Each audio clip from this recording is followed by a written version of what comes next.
एक ऐसा देश जहां महिलाएं अपनी कोख किराए पर देती है, उसके पीछे की वजह क्या है और इस देश में शादी के लिए लड़कियों को पुरुष क्यों नहीं मिलते। तो दोस्तों हम बात कर रहे हैं लाओस देश के बारे में। दोस्तों आज हम जानेंगे साउथ ईस्ट एशिया के एक खूबसूरत देश लाओस के बारे में। कहते हैं युवाओं को यहाँ की महिलाओं की सुंदरता, सस्ती शराब, टूरिस्ट प्लेस और इनका चाका देने वाला कल्चर अपनी ओर खींच हिलाता है। इस देश के लोग पैसा तो कमाते हैं लेकिन जोड़ते कभी नहीं, जितना कमाते हैं सारा खर्च कर देते हैं। यहाँ की करेंसी इतनी कमजोर है कि हर भारतीय यहाँ जाकर करोड़पति बन जाता है। इसे आप नौजवानों का देश भी कह सकते हैं क्योंकि यहाँ के लोगों की एवरेज एज केवल 24 साल है। लाओस में मौसम काफी सुहाना बना रहता है, ना तो यहाँ ज्यादा गर्मी पड़ती है और ना ही सर्दी, तभी पूरे साल भर यहाँ टूरिस्टों की लंबी लाइन लगी रहती है।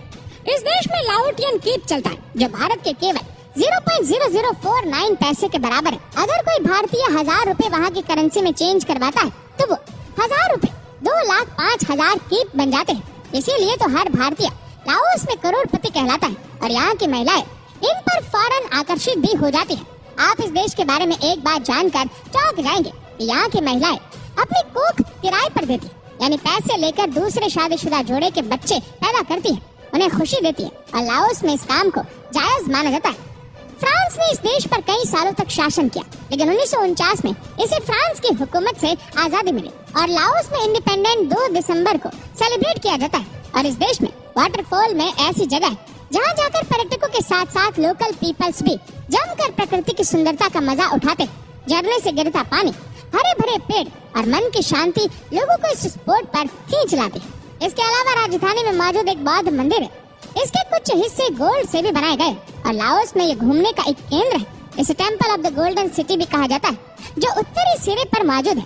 इसे सेठ किरत ने 1559 में बनाया था। ये बौद्ध मंदिर लाओस में काफी महत्व रखता है, जो अपनी रॉयल्टी, आर्किटेक्ट और श्रद्धा का केंद्र है। और लाओस की कॉफी वर्ल्ड फेमस है, जिसे यहाँ से काफी देशों में एक्सपोर्ट भी किया जाता है। यहाँ के घने जंगल, नेचुरल पार्क इतने शानदार है कि टूरिस्ट इनमें जंगली जानवरों को अपनी आंखों के सामने देखने का सपना पूरा कर लेते हैं। लाओस का नेशनल एनिमल हाथी है।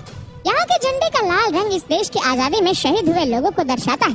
फ्लैग को पहली बार डिजाइन किया गया था साल 1945 में, लेकिन इसे स्वतंत्र रूप से 1975 में अपनाया गया। आपको जानकर हैरानी होगी कि लाओस में आप मौज मस्ती तो कर सकते हैं, लेकिन वहाँ के लड़की से शादी नहीं कर सकते। एक लाओस महिला और दूसरे देश से आए आदमी उससे शादी नहीं कर सकते। हाँ, बाकी सब चलता है। अगर किसी आदमी को थाईलैंड जैसे मजे एकदम कम पैसों में लेने हो तो लाओस की यात्रा जरूर करें।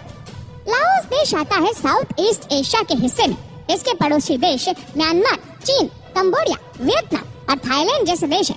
यहाँ आपको अनगिनत हाथी देखने को मिलेंगे, इसीलिए इसे कंट्री ऑफ एलिफेंट के नाम से भी जाना जाता है।